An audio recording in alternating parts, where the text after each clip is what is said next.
For this part, when we make our map, you know, usually we have the DMG open, and we do kind of a random character creation, although it's going to be a town or a region. For what we have going on here, I don't know if we need anything that's really that complex. It's going to be a simple story. It'll be a simple setting, and let's just free think this. We don't need random rolls as a guide here. There are some similar distinctions to how I would set up our region in another way if we use the DMG, but this I just want us to think about it. You know, who's who. Let's each put a thumbprint on this town. Heck, Dark Wolf, I don't know if Ivalon is still around. But Dark Wolf, if you want to use this map as part of your maid RPG, you can do that too. Like a nice seaside area or something in the theme of, like, this is fun, whimsical anime style stuff. Oh, Rian made those pancakes, pardon, after the event. Gotcha. Oh, that's you. That's right, you stabbed... Wait. You removed Yuna's heart that you stabbed? And then you put it on pancakes? Who did you serve those pancakes to?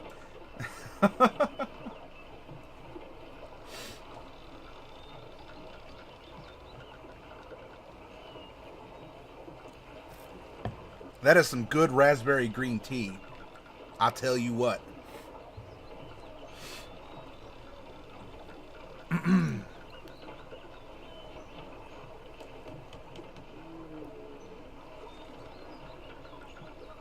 Yeah, who got the pancakes?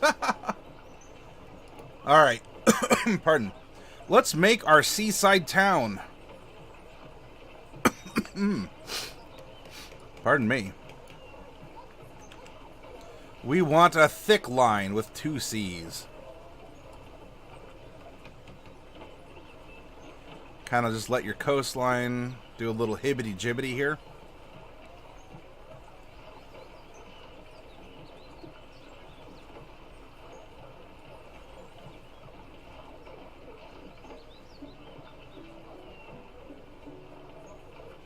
Okay. And this one maybe comes back a little ways. Okay, comes out along here. And actually, this will be maybe this can be its own little, like, a little island area right here. Oh wait, no, a river's gonna come through here. Maybe the river splits then.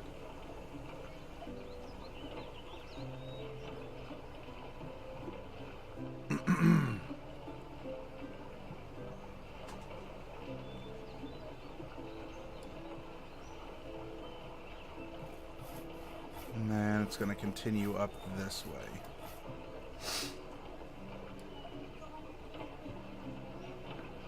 Wiggle, wiggle, wiggle, wiggle, wiggle, wiggle, wiggle, wiggle.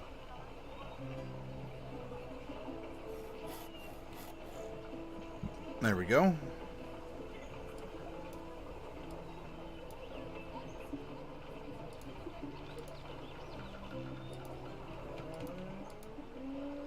Ooh. We'll have a little river kind of pour out here. Whoops.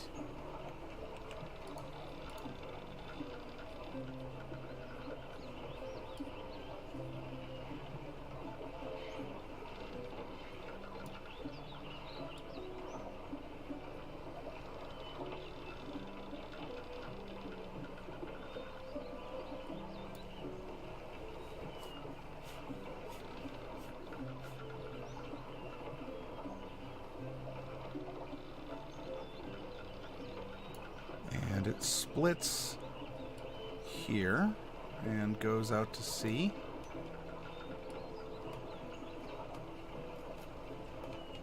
There we go.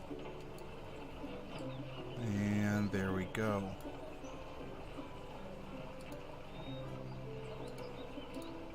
Nice.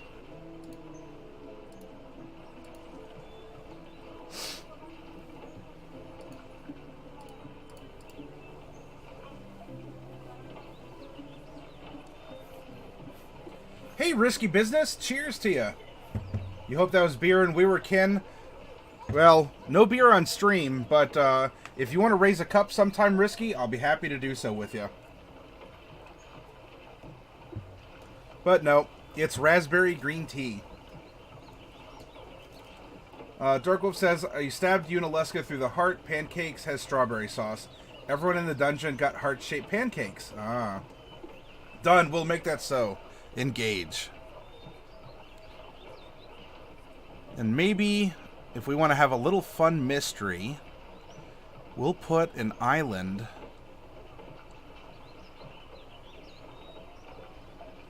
Let's put an island out here.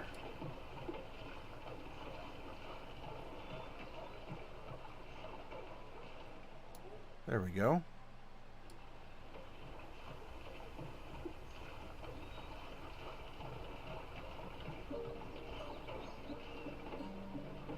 Okay.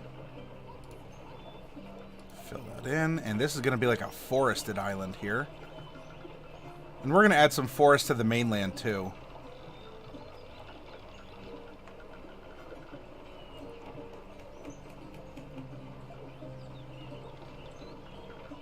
Maybe there's actually like a little clearing right down here. There we go. There we go. We should also put some sort of mountains in here, I believe. Especially if we want to have some hot springs or something. I think that would only make sense. So maybe the mountains actually... they'll come down this way and kind of like just drag and do all this. And they'll even project out into the sea some out here. But then they'll go... there we go. Nice. I don't know what's happening, but we're going to go with it. I love it. I love it.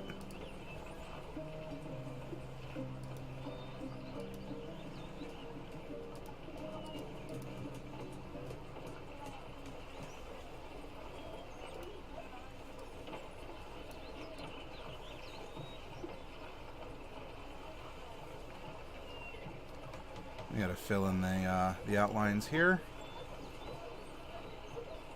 That's pretty decent. I sometimes wonder if I should just invest in getting one of those tablets, like one of those art tablets.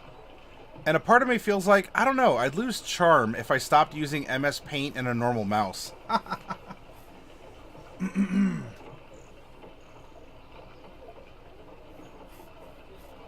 Oh, okay.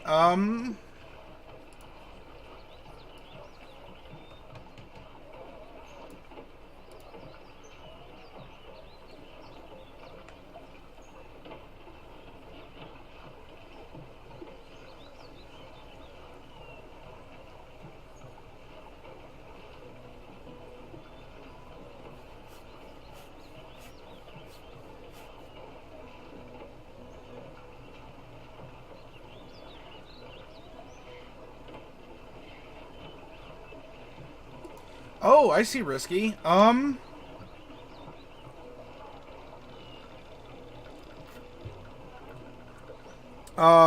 Okay, Risky, well, number one, I like what you're doing. And, there's nothing in the Discord giving me suggestions. I can give you a ton of suggestions for what you're trying to do, Risky.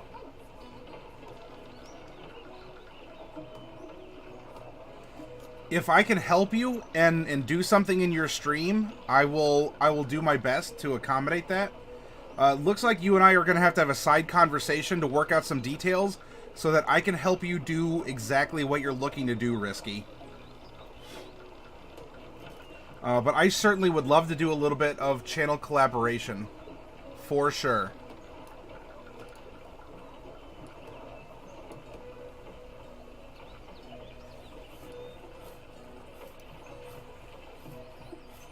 Oh yeah, there's our witch doctor.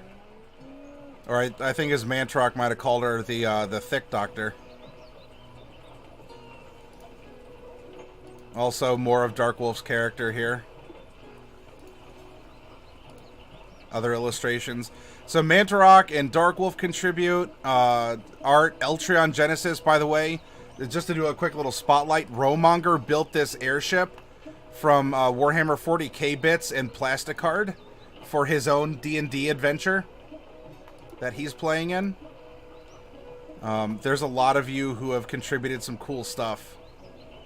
Oh yeah, Party Gnome. Party Gnome's been drawing some monsters. Paisley also has come aboard with this stuff too. Derek also has art. Coffee Cat. I like that. There's something about those eyes, Derek, that's really cool. Like, my eyes are continually drawn to him. Storm here contributed... this face. Anyway, I'm getting caught up in the art channel here. Okay. Hey, Delcorin, good to see you. Hola to you. The mountain's existence almost seems like a mystery of its own.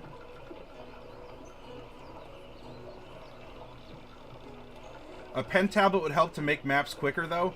I suppose, Coffee, but you know what? This is kind of like we're taking the long route, right? It's a nice, easy-going Sunday afternoon drive with MS Paint and a normal mouse. Yeah, I'll ping you, Risky. Thank you for contacting me.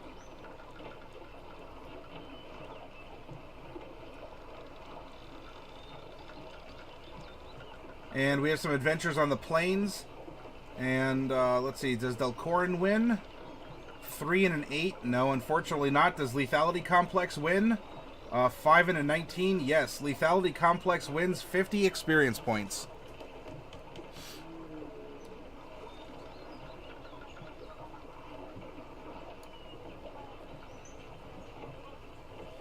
Actually, what if we do this? What if this is like a sea arch of some kind?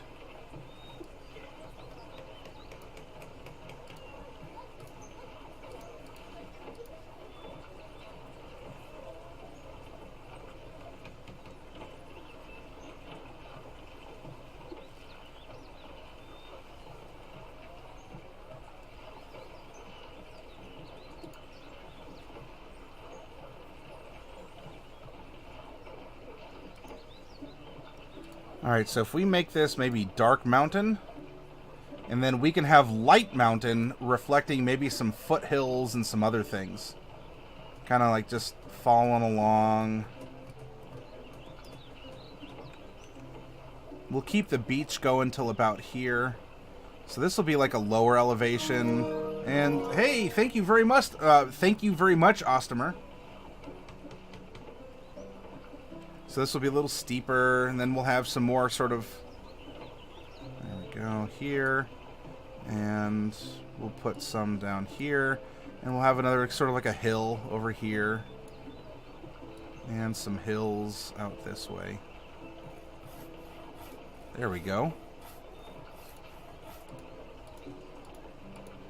Whoa! I forgot to complete that.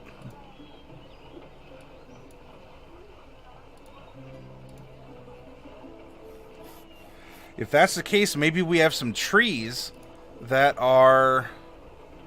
We have some trees growing over here, kind of tucked away in the foothills. And then they're going to grow along the river, and they're going to grow on both sides of the river.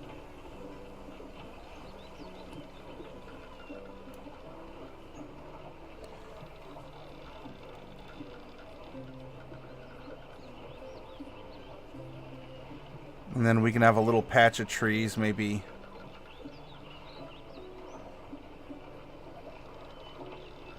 A little forest kind of coming up from the south over here.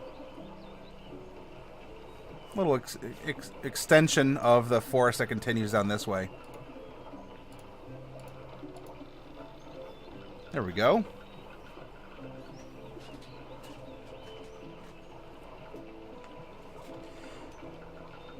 Either a bridge or it's a sea arch to pass under, and you can, unless you want to climb the mountains, it might be unsteady or it could be dangerous.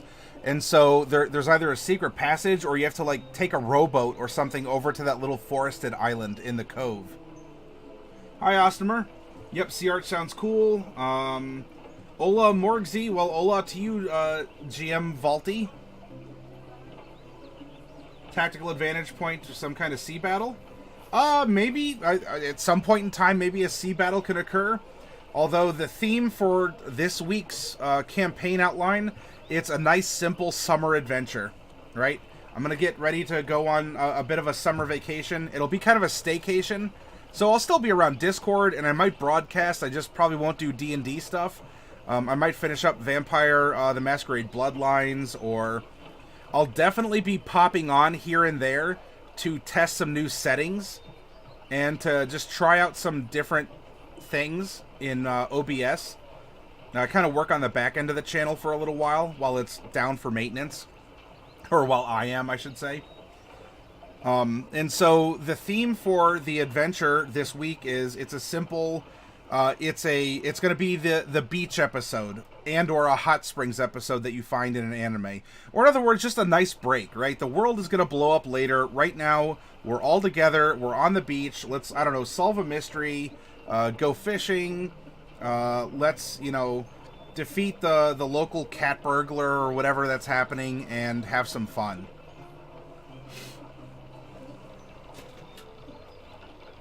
Yeah, Risky, there could be something along those lines there. Yes, new map creation this week, Alexander.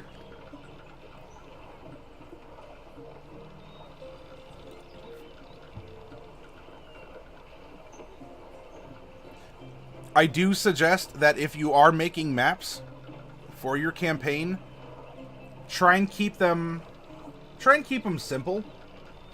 It's not that you can't spend hours and hours and hours making a map. Though, just ask yourself, would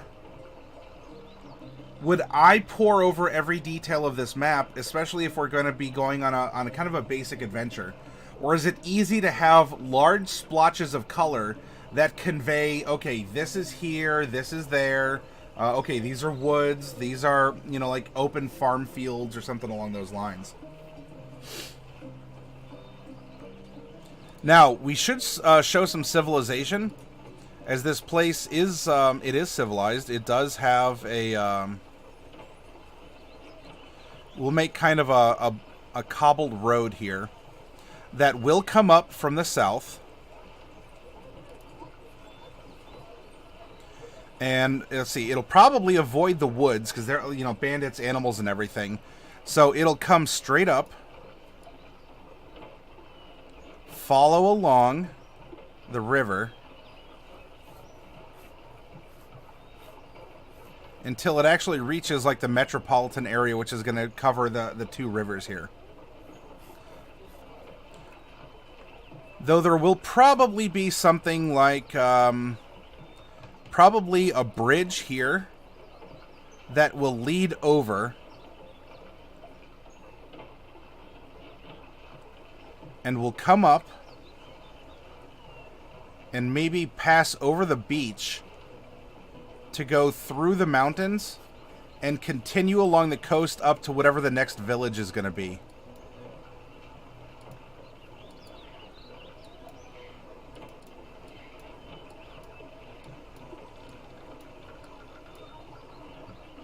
There we go.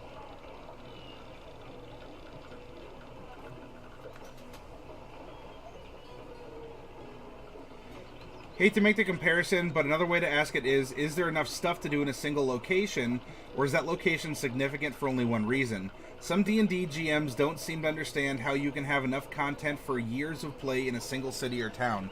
I agree, Derek. I want to try and focus on that here. Not that we're going to have a level 1 to 20 epic, struggle for humanity itself in this fishing village.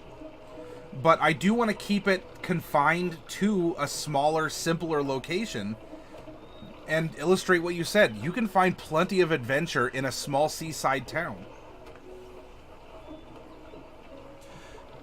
In fact, the road probably is joined from this side of the city too. Here.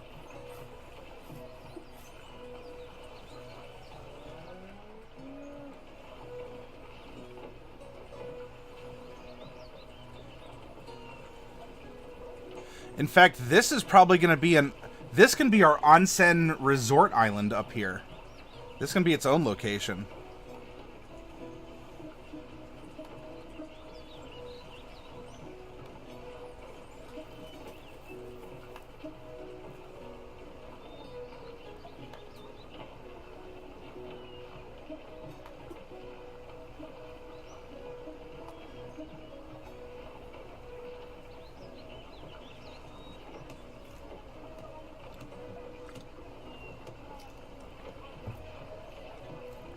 All right. I'm not going to worry about drawing a street-level map of the city for what we're doing right now. Because what I want to do first is ask you all, what are important locations? What are important people? What happens here? What goes on in this town?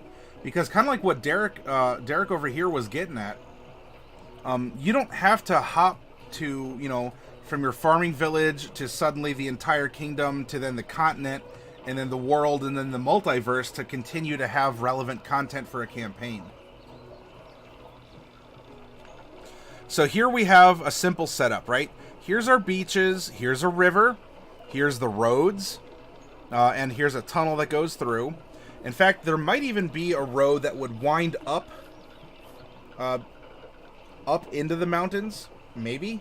If we wanted to do that, we could kind of make like a little switch back here that comes up and then, has some hairpin turns and goes up to, I don't know, we could have a monastery up in the mountains if we wanted to, or something along those lines.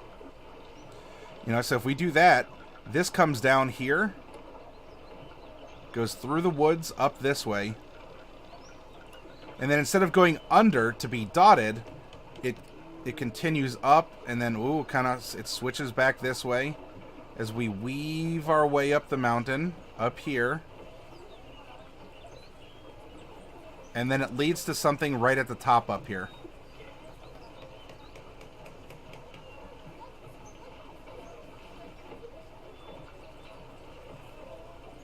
Dorak the Merciless, rivers and roads.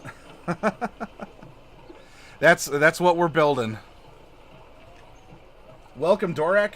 I salute you with some raspberry green tea.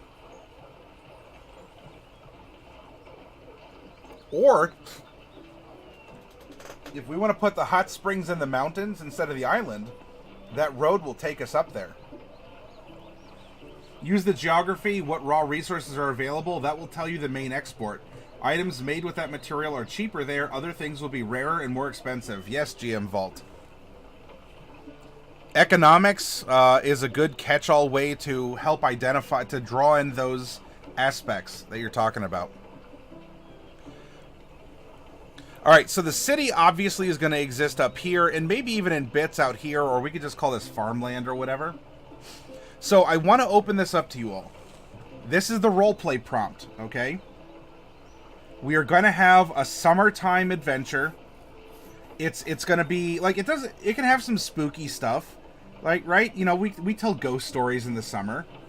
It can have some spooky stuff. It can have some cool stuff like a fireworks display. It could have a little bit of intrigue or politics, but I do want to keep it to this seaside village. I do want to keep it to this simple area. And so with that prompt, do we have to use anime tropes? No, we don't have to, but we can. There's nothing wrong with that. I want to open it up to you. Let's design this sleepy seaside town that is maybe getting ready for some kind of a summer festival or some other big event that's going to occur. Yes, Dorak. Well, because every week we effectively plan a new campaign. Hey, Sarah Skywalker returns. Bow, you mortals. There we go. Speaking of summer breaks and vacations, Sarah, have you been taking one? Have you been enjoying a bit of a vacation after your studies came to an end? GM Vault for the town city itself, use the... Oh, that's one way of doing it. Social center, political center, economic center, religious, and military center. Yeah, you get to the center, right? And that's how you grow a town. Hey, I like that. Oh, not yet? Oh, okay. Gotcha. Well, still, it's good to see you, and thank you for dropping by. How's your campaign coming along? All right, so I'm not going to roll randomly for this stuff. Right? Normally I do things like, let's roll for how, which two races live here. Let's roll for, an interesting feature, something along those lines. Oh, you've just been busy? All right. Dorak.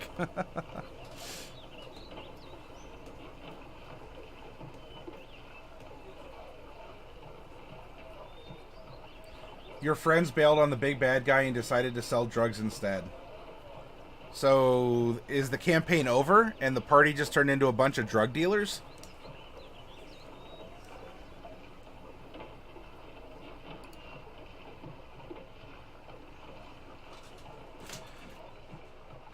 Alright, there's going to be some interesting features.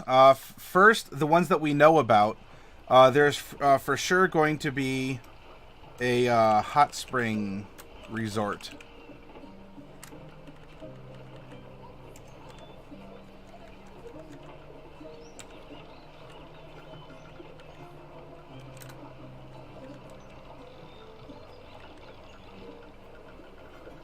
Not over, they're just role-playing drug dealers for a while. Okay.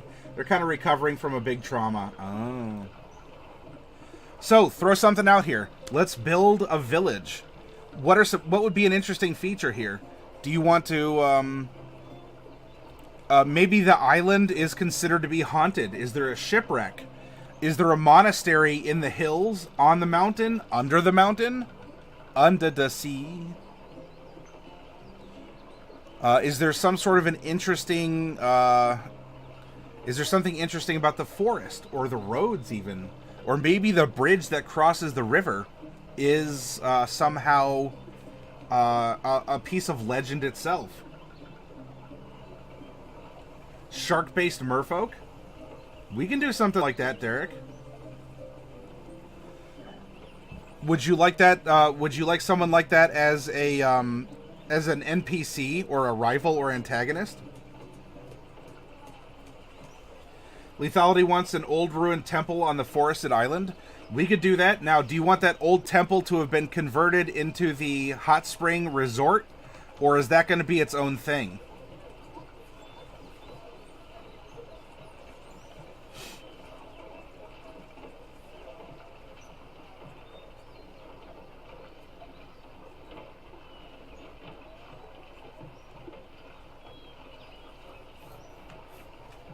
To a territorial predator.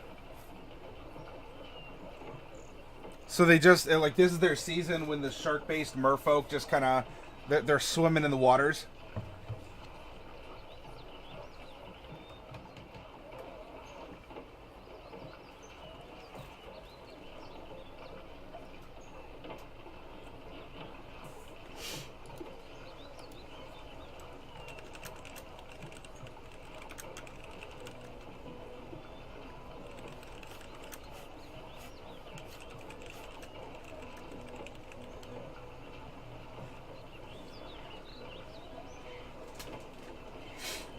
No, hey, don't apologize, Derek. Let's throw whatever you want out there. Marrow are pretty shark-like and also relatively dangerous. Maybe there's a settlement off the coast. There could be. So here's our antagonist or rival. A gang of shark-based merfolk seasonally migrating in the waters. Unless you want that to be something bad. Or do you want the something bad to be there's a haunted house in town? Or something bad could be... Oh, geez.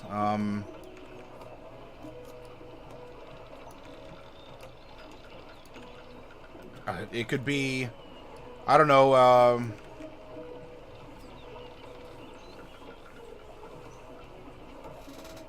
there are people who live in the mountains that have been assaulting caravans lately. This could be akin to like a local calamity or a weird point of interest. Something bad could be maybe the side of the mountain has been smoking and rumbling for a while. Oh.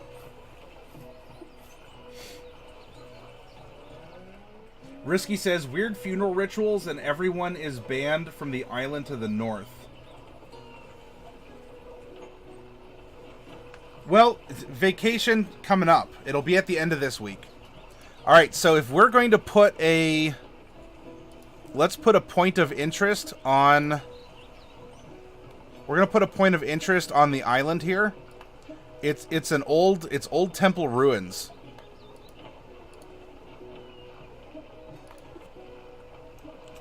Old temple on the forested island.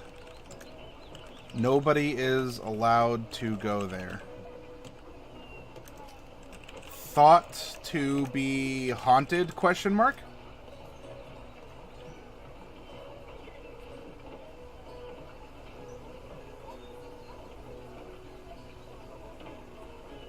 My given name is Derek. Was worried I'd have a Highlander moment. The shark folk are incredibly attractive, and Kirito has to overcome his blandness to keep his harem. Okay, so we're starting to operate some features here. There's an old temple.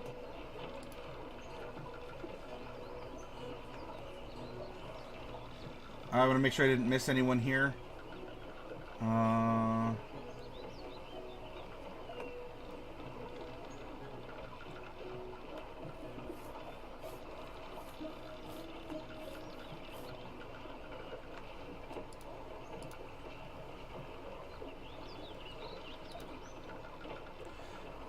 All right, where do you want to put the hot spring and resort? Do you want to put it next to the river? Do you want to put it up on the mountain? Do you want to put it maybe like at the tip here, like overlooking the ocean? Maybe there's kind of like a bluff that goes up and overlooks the ocean, and that's where we have our hot springs and resort.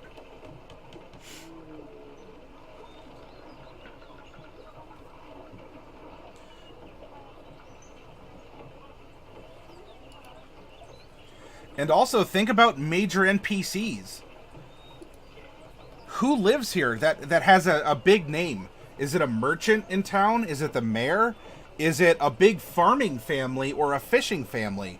Maybe there's a local guild of shipwrights, and so the head of the shipwright guild is a major NPC. Might be the town's head priest. The smaller towns are the more likely they are to be rather superstitious. All right, if that's the case, Lethality, pitch me an idea. Tell me about this NPC. Is it a him or her? A they? Is the priest elven? And do elves even live here normally, or was he sent here from some kind of speaking of GM Vault's acronym here, is he sent from a seminary school? A resort like spas?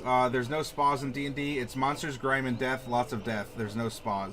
Well, we're breaking the tradition here, GM Vault, and we are going to put a spa with a hot spring somewhere on this map.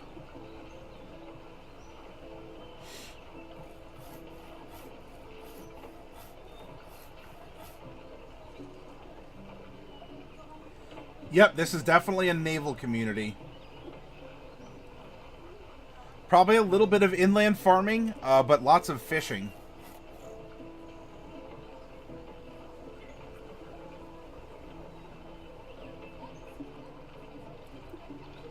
I mean, in so much that you use a loofah, and if you say that I scrubbed myself with a loofah today, I went to the spa. This is actually like a facility that has hot water that you are meant to go to relax, get massages, to just spend the day away from things with maybe some beautiful nature around you, and just the ability to soak in a hot tub and just relax. All right, if that's the case, Echo, tell me about this NPC. Pitch an idea. Who runs the shipyard?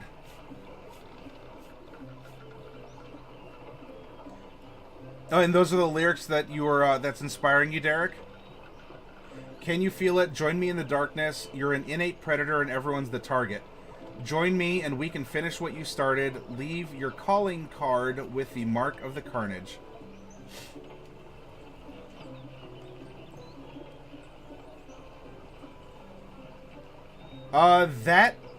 Okay, so that, Captain, it can be either way.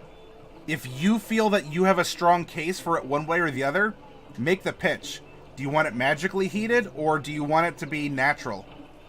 All I know is I want a hot spring resort on this map somewhere. Well, okay, you can have a spa, but only if it's a rift to the dark underworld and demons from the nine hells are heating it. Derek says an old admiral, a nobleman with a business vision for the town, a black market. And that is that the shipyard person then, Derek? Lethality says the head priestess of this town might actually be an elf Probably because magical presences would be relatively small among the community, and you know how it is with elves and magic. She could be someone who was born in the village, maybe as part of the temple, on the night of a great omen, a meteor streaking overhead maybe, and such. She was groomed to take that position and lead the town with her magic.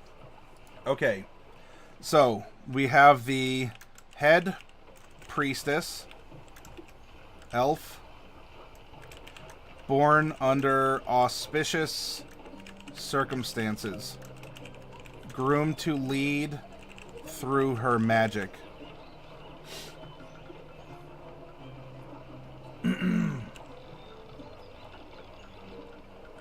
If there's a resort, I think a monk monastery would be cool here.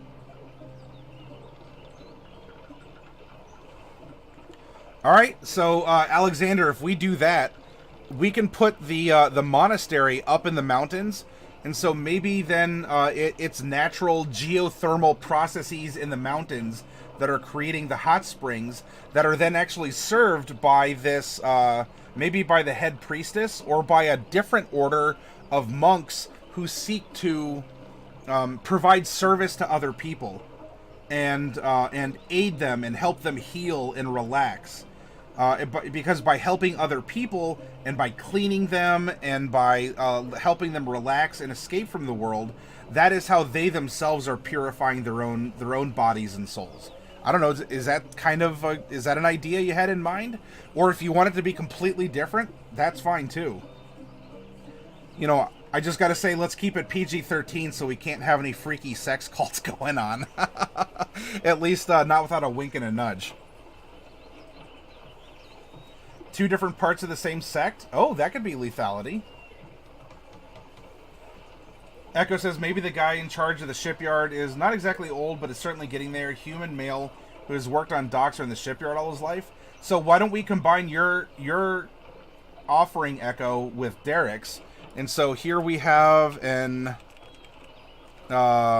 middle-aged human male.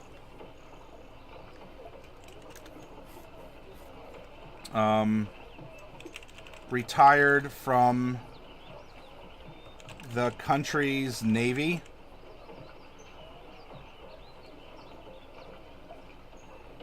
And has a vision for the town via trade, which includes a black market.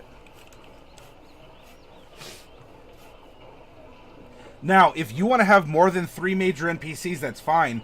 I just want to populate the town with at least a couple different personalities to give us some ideas.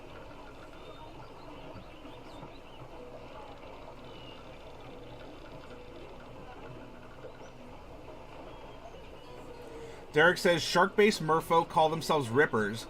They are more like a school of fish nomads, but they're spawning areas in this region. But now the spawn hot springs are leaking into the ocean, making it an invasion of territory. They aren't so much murderous, so much as they want to find ways to make this fall apart and clear up the yearly arrival. Ah, okay. So gang of sharks based on merfolk seasonally, okay. Spawn in the area, but the newly created hot springs have been seeping minerals and chemicals into the bay and disrupting mating and other aspects of life. They seek to shut down the hot spring more than to murder the population so that they may return to normal life. Most gods in 5e do have clerics of multiple domains, and some do also have monks and zealots and whatnot. So what about if the monastery was a training center for life clerics and monks and paladins devoted to the god, and the temple was more worship in a different domain, light and nature, tempest? Oh, I see. Probably something like Nature or Tempest might be good out here, right? Especially on the seas. The hot water irritates their delicate skin. They plead for help to shut down the spring. And then we come back around GM Vault to what Derek said, and here you have this this guy who runs the shipyard, who might be like kind of a shadow prime minister, like a de facto leader, and he's like, no, we got to keep this going. And you know what? The religion, if they just opened up a hot spring, then they're going to start getting tourists from all over to be healed, to relax, to enjoy the vista or whatever. And so they're going to have this, and so this is going to be income for the city. And all of a sudden you have these shark people coming up and saying, hey, can you cut it out? Pfft, get out of here, shark people. What are you talking about? You're drunk on brackish water. For them, it's survival at stake for their group. Their predatory nature gives them an edge. They just think of it as driving out a rival. Echo says, maybe the mayor is a middle-aged female elf, possibly related to the head priestess. The mayor could disagree with the guy in charge on the shipyard for some reason. Maybe she doesn't like the idea of it being a trading village. Or she liked it as, like, the village used to be just this small little coastal farming village that also fished. And now it's actually come in. This guy of noble background is developing it, and it's kind of grown too big for its britches. Mayor is possibly related to the head priestess. She liked the village as it was before. Yet, I guess contends with the money and influence of the old admiral.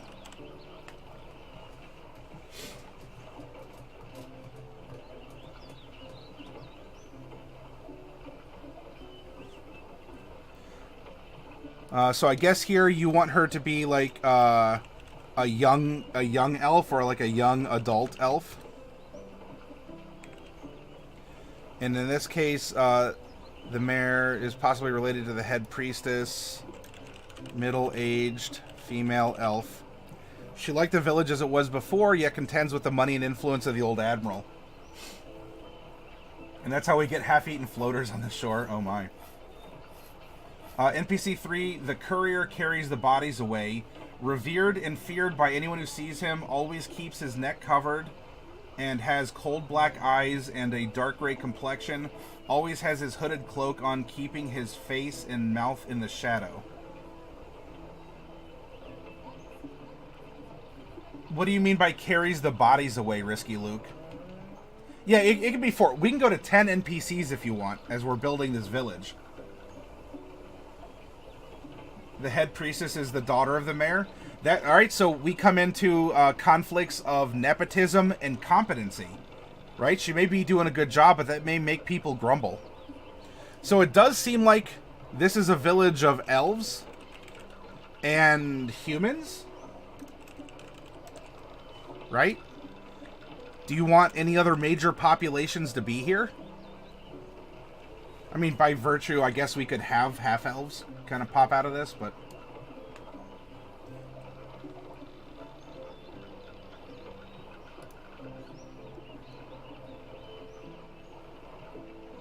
Hot Spring Resort is located on the mountain and is newly built against a monastery serving the life domain.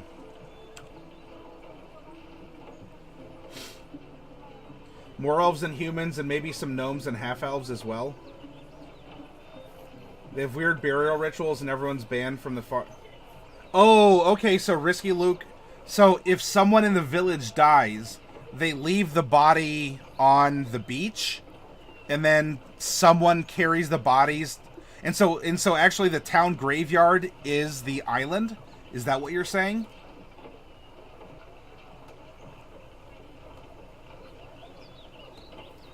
Maybe Triton's lethality, but I think that slot is taken up by what Derek had suggested.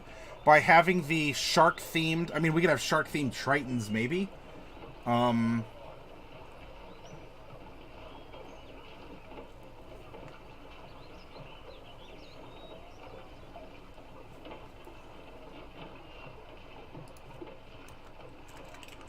Rippers led by barbaric female...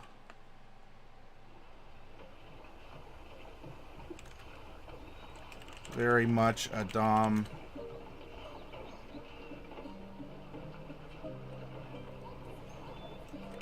Causing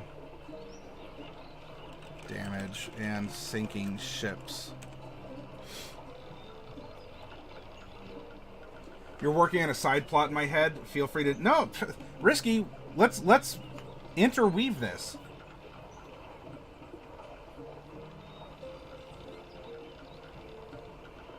Oh!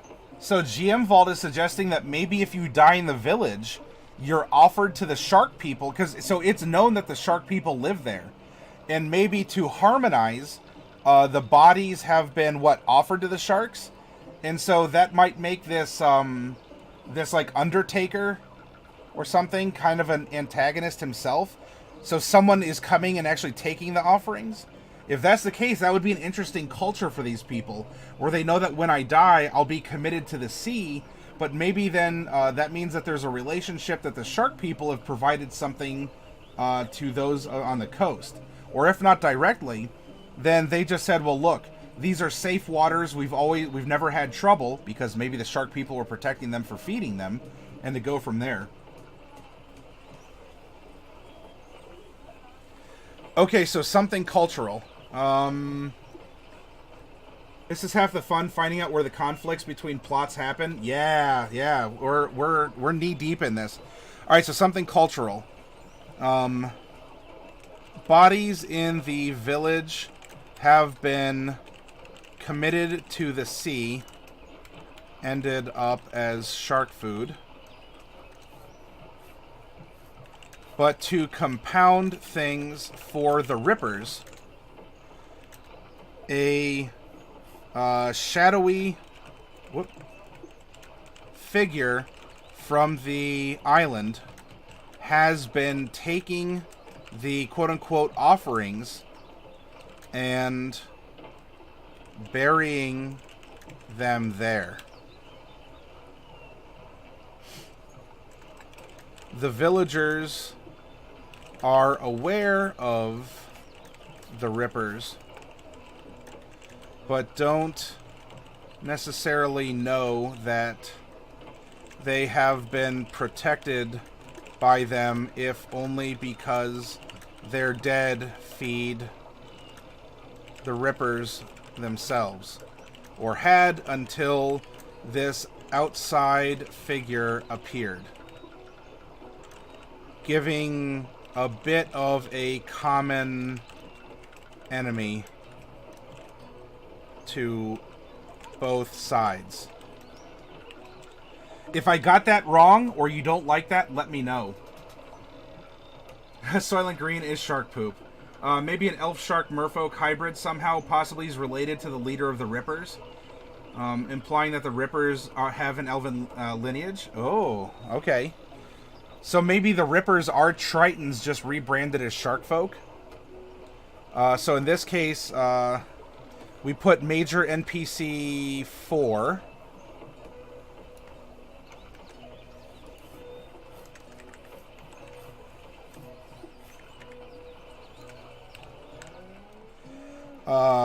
Quasimodo-like elf shark hybrid has been taking the offerings from, I guess offerings or bodies from the village and squirreling them away to the island for some unknown purpose, which is also upsetting the head priestess, as bodies may be being desecrated.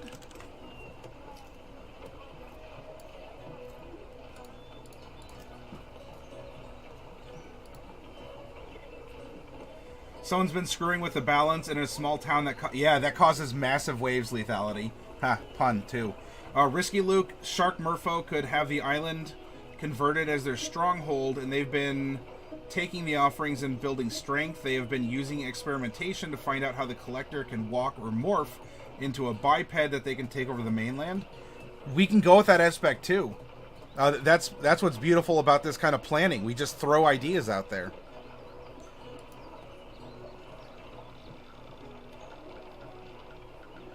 Alright, so we have an old temple. We have a monastery that we'll put up here, too.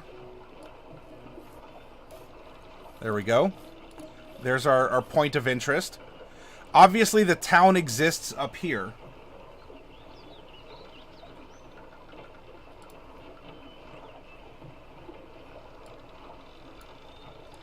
Ooh, look at that. There you go. So, here is an example of a Ripper, or this could even be the leader of the Rippers. And I guess I could see, Derek, if we have... this could be a matriarchal society, especially as reproduction is very important to them. They could honor the female members of the Rippers. Maybe not as extreme as the Drow, but the female members are perhaps the leaders. They're the brood mothers. They're the nurturers. So they command, even if they, they command even though they're the ones who bring more of these Rippers into being. No amount of gentle repose will save those bodies, no.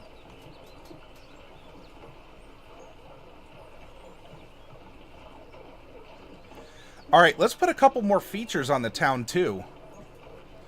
We can always do something like, here, we'll make a little civil feature, and we'll make it orange. There's probably going to be some kind of a windmill or a water mill that exists along the river. And so if the road is coming this way, there's probably going to be an old mill of some kind at this crossroads to process grain and other things.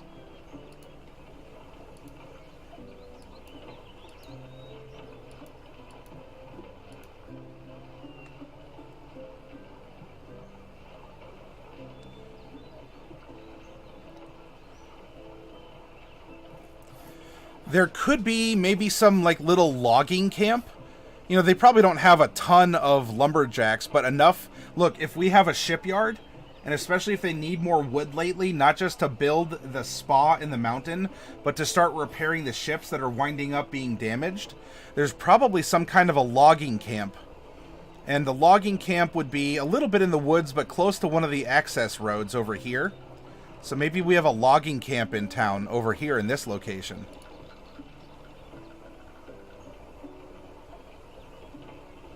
Oh, that could be. You know, Echo, oh, Woo's getting tired. All right, take care, Dark Wolf. Thanks for being around. A water mill? Yeah, could be. There could be a windmill also to harvest those, to harvest the coastal breezes. If that's the case, we could even set up, like, a really nice, like, if the wind is blowing from west to east, maybe there's, like, a whole line over here. Maybe there's just like a whole line of mills. And if that's the case, then we'll come over here, we'll grab our crayon, and this'll really be a crossroads. Good place for a crossroads demon, eh? Heh.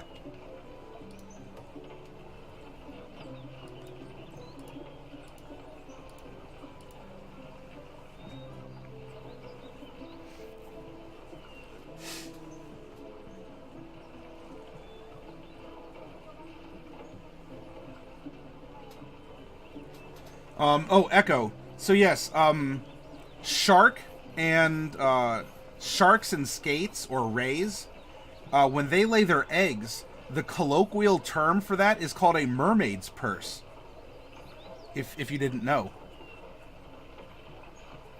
Derek says, can I point out a lesson here? Using a specific reference to tweak something can remake a culture and make a region come alive, being unique. Yes. That's a very good point, Derek. I think what would happen if a drow group believed that Lolth was not a black widow, but instead a trapdoor spider. How much does that change the culture? Yep. A single stone cast into the ocean changes it forever.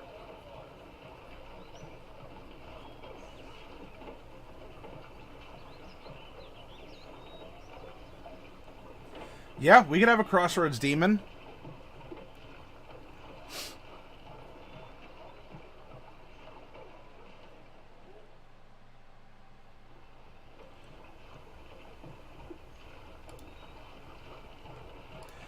Something bad. Let's see. So we have a crossroads demon known to spawn.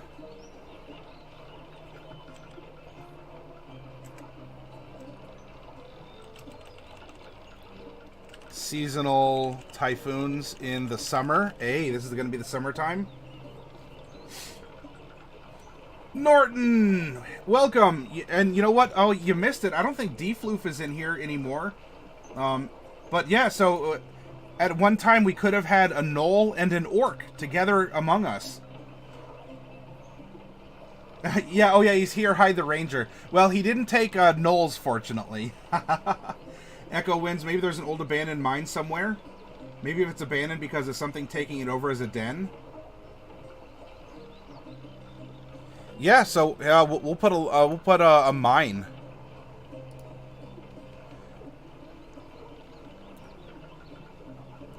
So kind of coming up the trail, there was a mine over here in the foothills, and there's probably a deeper mine that was located over here.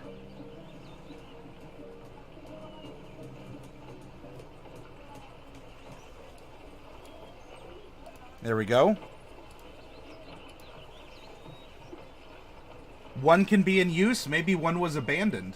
And it was abandoned because it either ran out or something forced people out.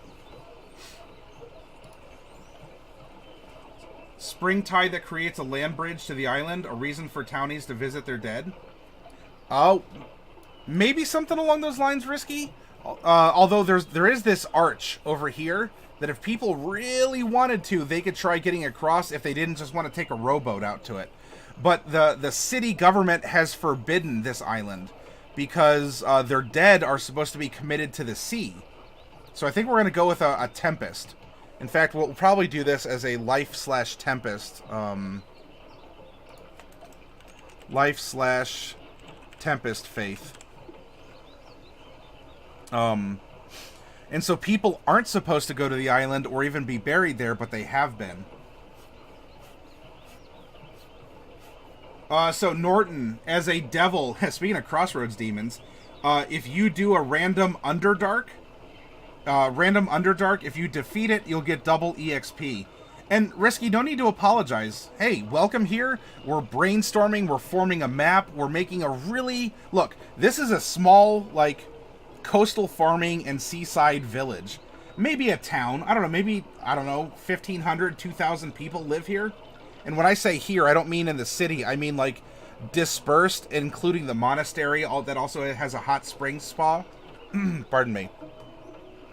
So, like, 2,000 people live in the region that we're creating.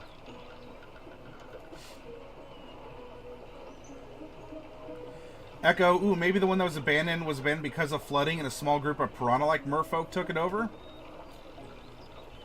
Yeah, hey, look, there are just because we have an above-ground river going to the sea doesn't mean that there's not an underground river that could be giving access for these rippers to have a hideout, or maybe some rippers got trapped there a long time ago and they've magically adapted or something along those lines to be more freshwater, but maybe they've gone blind.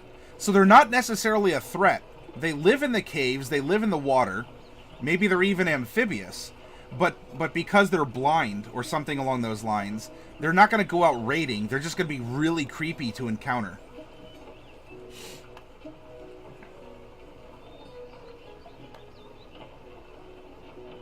Oh yeah, Norton, you'll need some more EXP if you want to go to the Underdark. Oh, Norton. Yep, the bandit gang gotcha. Underground river that runs to the monastery. So yeah, if that's the case, Risky, that's how they have hot springs. And so we can actually sort of make this underground river here. So it follows the mountains. So if maybe the mountains are sloping as it gets to the coast, that could indicate that there is an underground river that that flows up this way.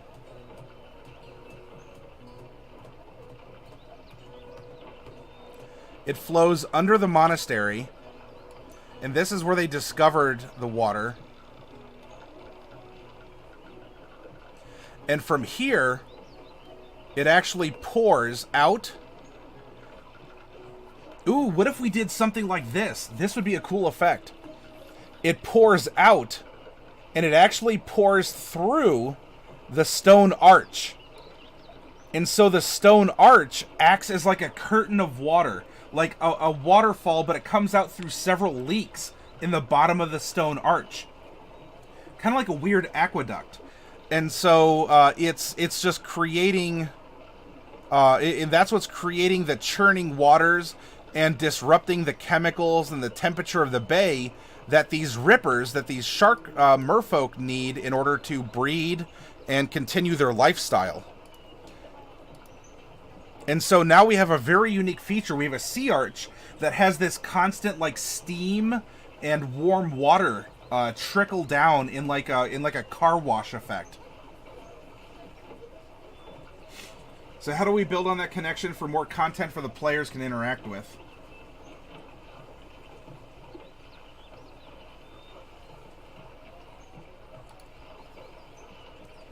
It's possible, Risky. Maybe they started there.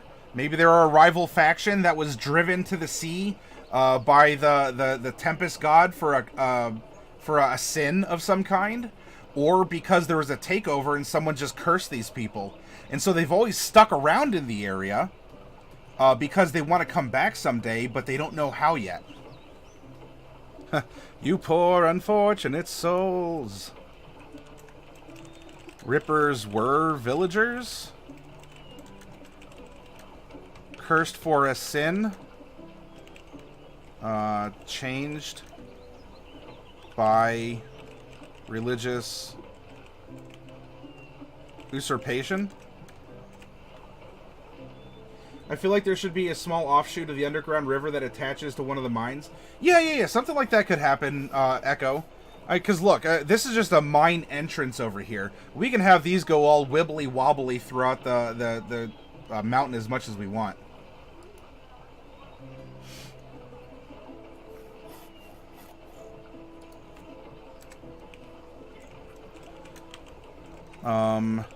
Two mines, one active, one not. Old mine, thought, depleted.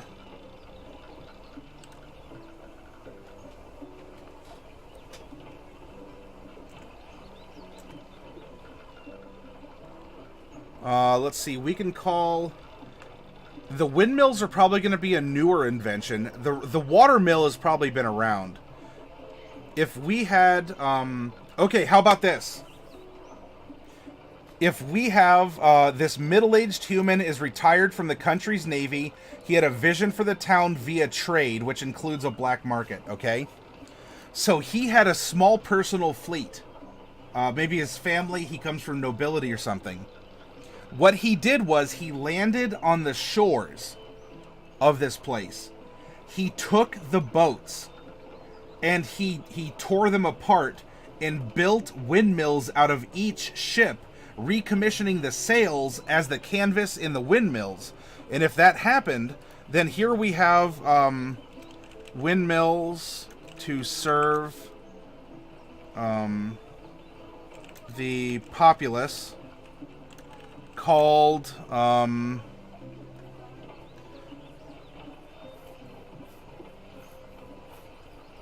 so the windmills are collectively called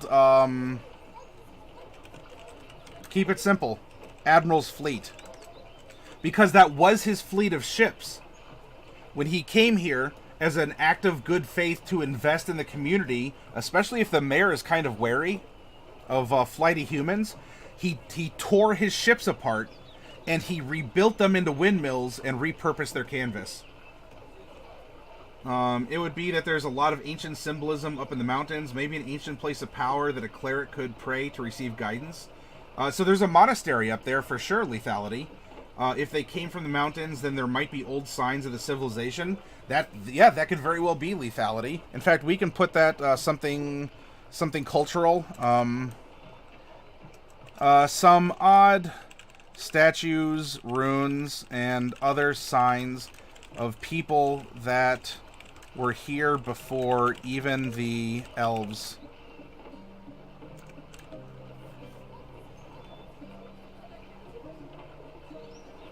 Or perhaps the Rippers have a more direct role in the day-to-day of the region through members of the monastery pulling strings. Yeah, it could be a secret, secret organization, perhaps. Though, if that's the case, I think we have to be careful about not interweaving things too tightly. In my opinion. I'm not saying that's a bad idea. But if suddenly they're a day-to-day operation, that's either like for way in the campaign where we pull everything back and it's the big reveal that it's not a ghost, it's, Professor McGillicuddy this whole time.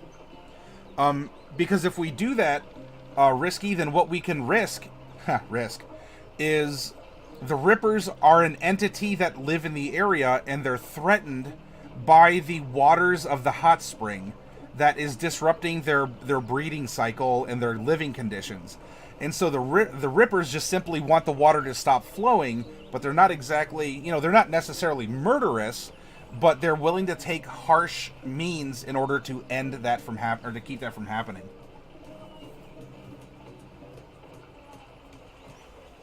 Okay, so like a small... Oh, Coffee Cat, hey.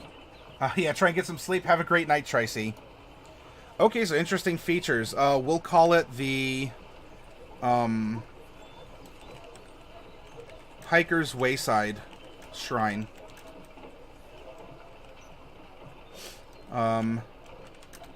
Small cave / hovel with a concentration of old carvings to some unknown deity.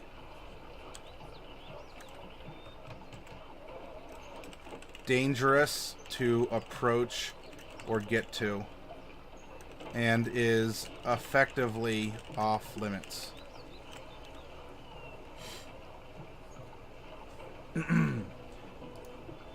In that case, let's come over here and let's put a little shrine in the mountains. So maybe the road was built coming up here, and the shrine was discovered when they were building the road up to this old monastery. And so the shrine, this Hiker's Wayside, is located here.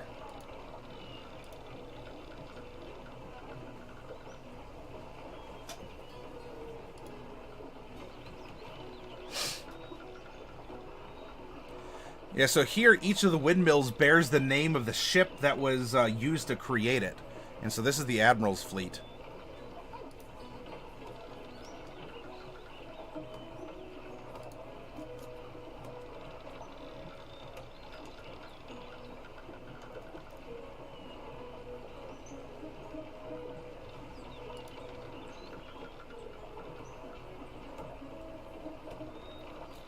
Cool. So aside from drawing out where the marketplace is, where the docks are, we can imagine that fairly easily. Not that we can't draw it up here. We have populated a map with not just mountains and grass and trees, but with people, a culture, and a whole living environment. Right? There's a whole ecosystem of what GM Vault referred to.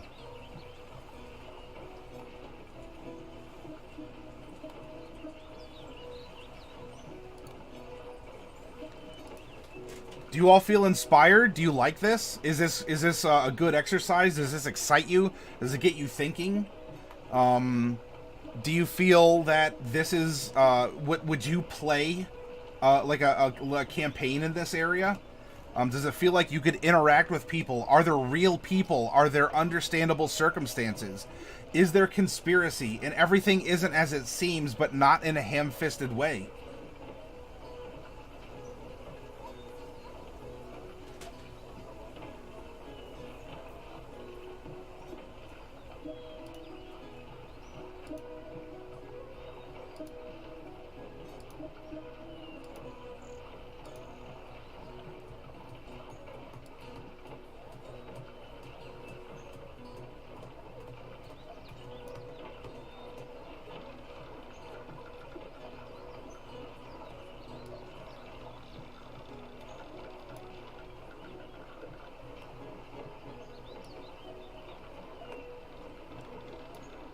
We could probably even put something fun right here, right? If we have these bridges going through the town, because the town is straddling the river here in this kind of delta.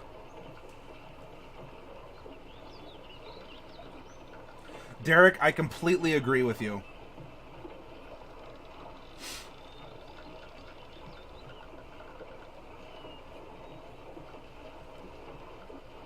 Lethality, I'm probably going to spend the rest of my night drafting up worlds in a similar fashion, as I have a sci-fi campaign that needs more population. If you need help with that, Lethality, let us know.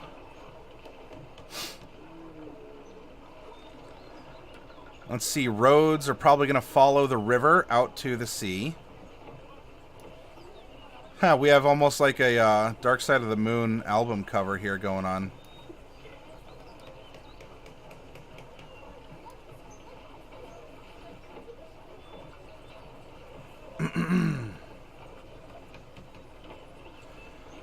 And so from here, I mean, you could just make a grid, right? We have the major roads through town. In fact, if we want to have them stand apart, let's do this. We'll make them black. Here. This one's just going to go up north. Go Crisis Robot, thank you very much for the follow. I hope that you've had, pardon me, some fun in here, that you've been lurking and enjoying, and if you have any questions or comments, you are always welcome to participate. So the roads are going to follow out to the sea here.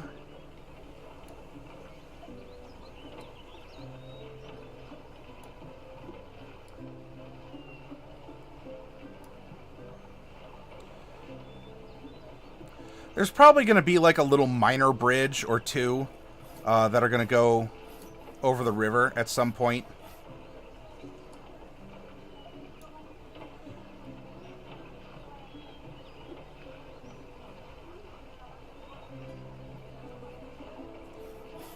And then usually, you know, there's like some west to east stuff going on.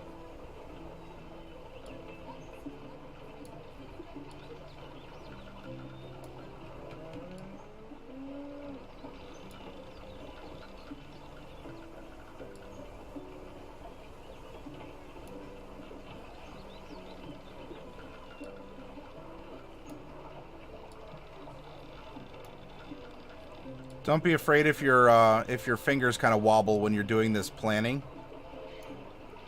Or you create weird disjointed areas, because that's what happens. This probably comes out a little bit. That probably kind of dead ends. This will come back down here, and then we'll have this, and maybe something over here. Then maybe down here, because this is a lot more occupied, so this is leaving the farming out this way. So then we have kind of a continuation here, here, here, and here. We have a little road that kind of juts up this way that stops, and a little road that accesses the Admiral's fleet here. And it'll create that. That'll create a maddening intersection.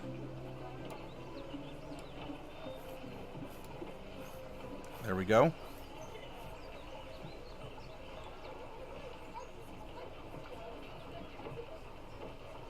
And so here is, I mean, this is our urban planning. There doesn't have to be anything terribly complex to it. Maybe there's that, but it doesn't continue there.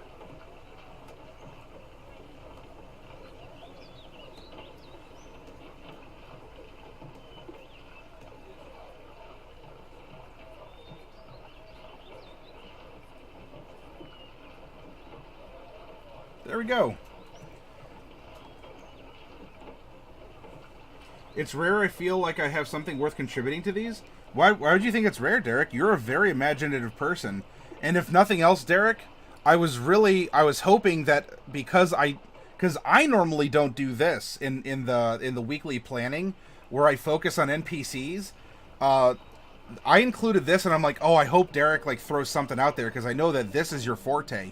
You build worlds around your NPCs.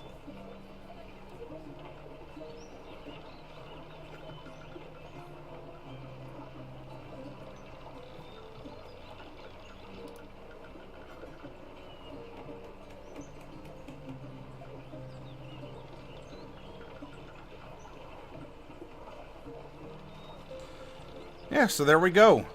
I think we have a pretty good map here, right? We have highway, we have our local city streets. Maybe there's actually another bridge over here. We have a culture, a community. We have intrigue already built in. We have risk. We have all kinds of things that are here. And we're going to pull it together at the end of the week to make a campaign out of this area. Well, you know, one campaign that'll touch on some of these locations. As Derek said, you could probably run, even though this is a sleepy little seaside town of maybe 2,000 people, you can have an entire campaign here. You can play for 6 months, you know, a couple hours every week or something, and not run out of fun things to do here.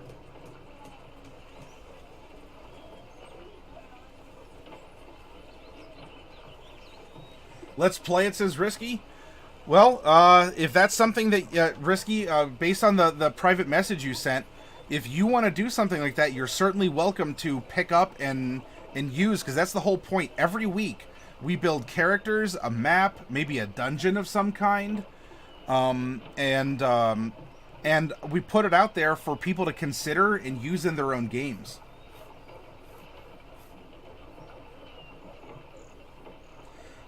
Though be warned, in watching this creation, you're already spoiled on a couple of the secrets, right? Not that there could be any, you know, lack of more secrets or things along those lines.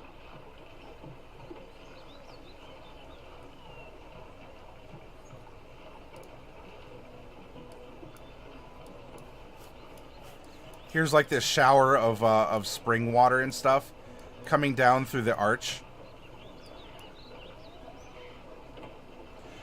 In fact, if that's the case, what if this spring water actually can, like, a little bit of it trickled down and activated something on this in this temple, and that's kind of what and that's when things began. Dun dun dun. In fact, the temple itself might even sit a little bit. Maybe there's a crater, and it kind of all flows into a little swamp.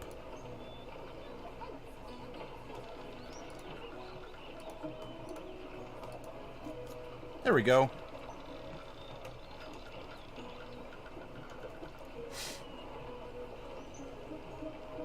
We don't have quality boat launch. Well, I mean, so up here is like the you know, the shipwrights and the longshoremen area, and, you know, cargo and the fishing fleet and things along those lines.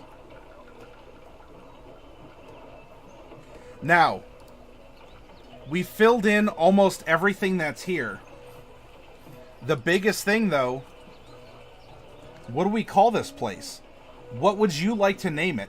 A lot of you can throw out names, and we can try and, you know, wiggle things together. So just because someone throws something out there doesn't mean that we can't look at everything. What would you call what would you call this city? Or not just the city or the town name. What about the mountains? River?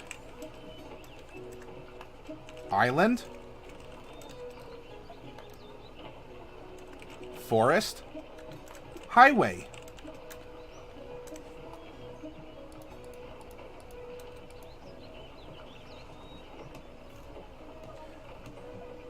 Throw out some names. With a world like this, considering I would know some of the secrets, I DM it. It's easy to find players, harder to find DMs. Agreed, still harder to find that group dynamic that feeds on itself. If I'm honest, I'm probably going to end up writing a mini story about the whole some rippers ended up in the abandoned mine, adapting, and magic involvement led to them looking more like piranhas. Yeah, make them look like piranhas, or like big, like blind piranhas, right? Kind of like gaping jaws, shorter noses so they don't keep bonking into the cave walls. Derek wants to... is that what you want to call the town, or do you want to call that the actual bay? Is this Deepreef Bay? What do we want to call the sea that it's up against also?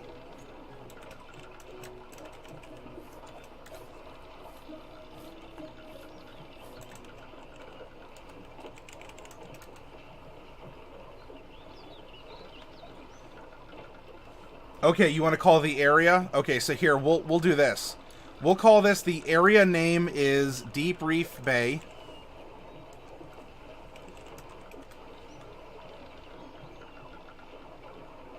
Okay, gotcha. So, this is Deepreef Bay. Let's fill out some of these other names.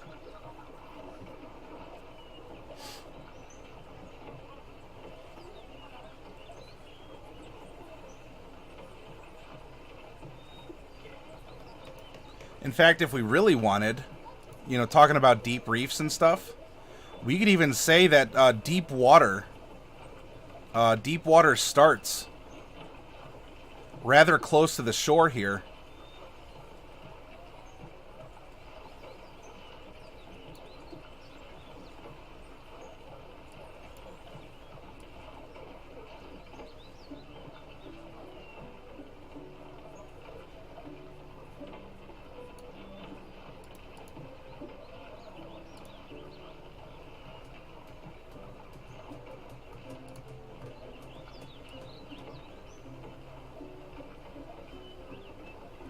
And so now we can make some underwater topography lines. So the waters get deeper, you know, fairly close to the shore.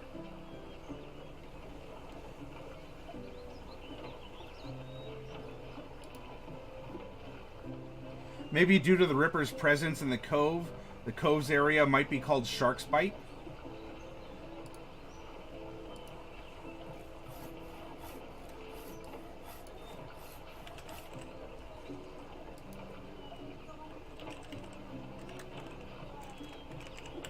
Okay, there we go.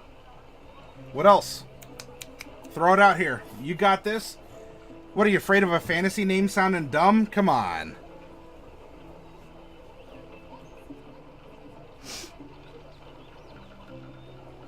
Just remembering the line that inspired Ripper's leader, you're an innate predator and everyone's the target.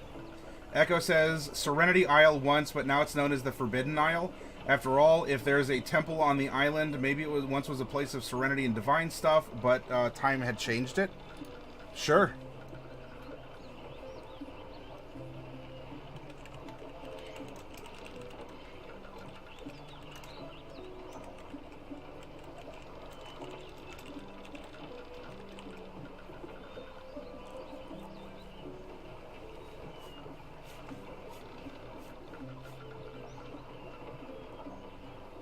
The sea might be called the Sea of Rust due to the blood from the feeding rippers floating in the water. Then, alright, so if we do that lethality, and there's nothing wrong with that, that means that the rippers are very much a known and active part of the sea, so much that the people, like, notice the blood water, and they call it the Sea of Rust. And I'm not saying that's wrong, but just imagine that things get names usually because of the major feature of them. And if we wanted to play off the fact that the Rippers are actually kind of clandestine, you know, the people don't necessarily... I mean, I think the people know that they're sharks. Maybe not the Rippers, or if so, then that's just a legend. But if we do go with that name, which, by the way, the Sea of Rust, I dig the symbolism. But that would mean that they're comprehending that these waters are extremely dangerous and that these rippers just tear apart anyone.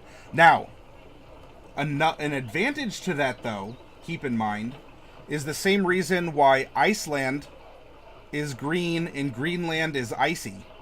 by naming a place something it's not, you can end up confusing enemies. And so, in that case, they may actually know that the waters around here aren't as bad as it seems, but they have no problem putting on the map that it's called the Sea of Rust, because they don't want a bunch of people around causing problems. They'd rather them be scared off or to skirt around. That being the case, what that could do for this retired admiral, as part of his rebranding of the town, he may want to go, and he's on a campaign to rename the sea something more inviting so that you'll get more sailors. Because what sailor wants to sail on the Sea of Rust? Especially knowing that it's because there's a bunch of blood in the water. And so just that name alone can create a whole line of intrigue and other and a storyline or a plot point.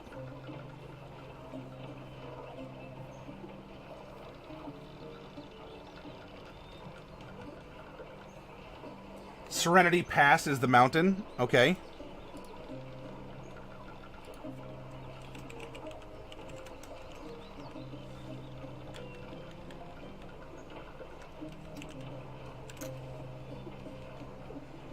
Hey, Ultreon.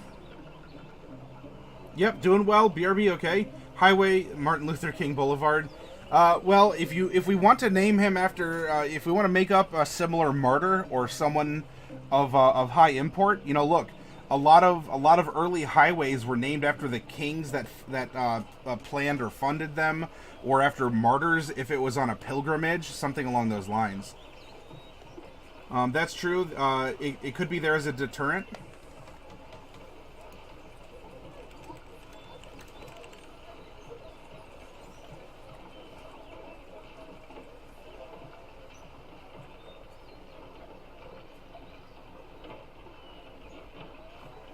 Well, something like Admiral's Way.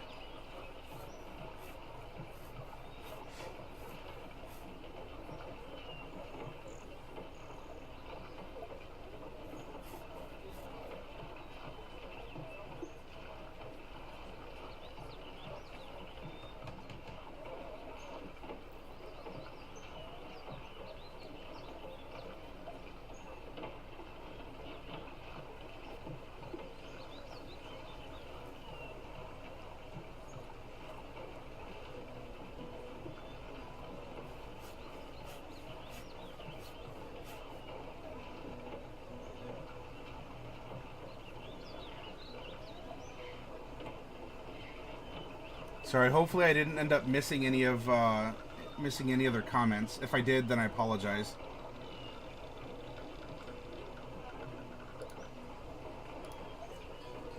How about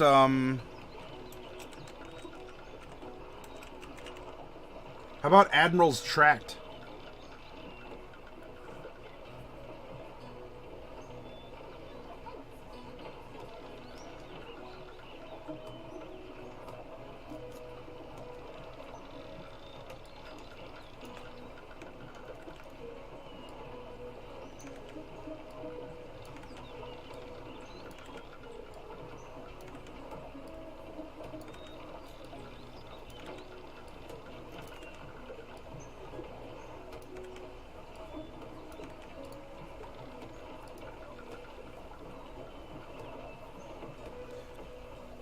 Okay, so we still need a town name, the river's name, the forest, the monastery, and the spa.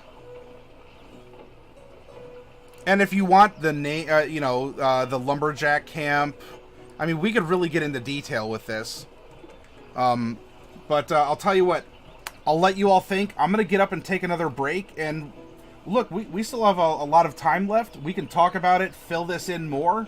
But I do have to get up, and I'll be back shortly, okay? So hang tight. What I'll do is why don't I just keep this on screen, and then I'll just mute my microphone and turn off my webcam, and then when I come back, this way it'll give you time to think about what's going on and what we have here. So we'll put this here, and then I will be back shortly.